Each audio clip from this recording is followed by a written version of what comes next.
Hello friends, नमस्ते। मैं सोनी आप लोगों का यूट्यूब पे स्वागत करती हूँ और आज मैं आपको कहा हुआ नाच गीत सुना रही, तो प्लीज़ आप लोग गीत को पूरा सुनना और अपना आशीर्वाद देना।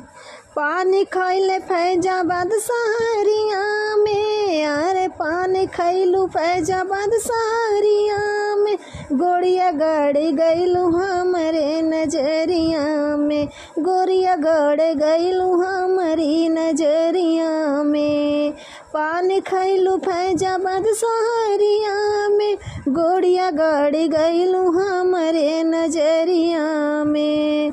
आँखों में कजरा सोहे, नाक में नथुनिया, आँखों में कजरा सोहे, नाक में नथुनिया। छम छम छम के तोहरे पाँव की पैजनिया, छम छमी बाजे तोहरे पाँव पैजनिया। जादू बाटे तोहरे चटक चुनरिया में, जादू बाटे तोहरे चटक चुनरिया में।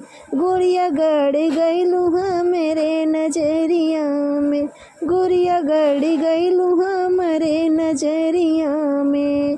पानी खैलू फैजाबाद सहरिया में, गोरिया गड़ गईलू हमरे नजरिया में। गोरे गोरे गलवा पे सोहे गोदनवा, गोरे गोरे गलवा पे सोहे गोदनवा। लाल लाल होठवा तोहरे मार जनवा, लाल लाल होठवा तोहरे मार जनवा।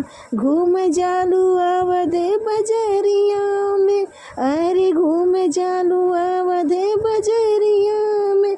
गोरिया गड़ गईलू हमरे नजरिया में, गोरिया गड़ गईलू हमरे नजरिया में। पान खैलू फैजाबाद बजरिया में, गोरिया गड़ गईलू हमरे नजरिया में, गोरिया गड़ गईलू हमरे नजरिया में। बारी उमरिया में देखलू नखरवा, बाली उमरिया में देखावेलू नखरवा।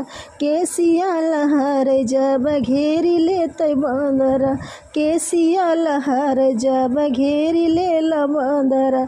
तोहरे जैसे केहू ना नगरिया में, अरे तोहरे जैसे केहू ना नगरिया में। गोरिया गड़ गईलू हमरे नजरिया में, गोरिया गड़ गईलू हमरे नजरिया में। पान खैलू फैजाबाद सहरिया में, गोरिया गड़ गईलू हमरे नजरिया में, गोरिया गड़ गईलू हमरे नजरिया में।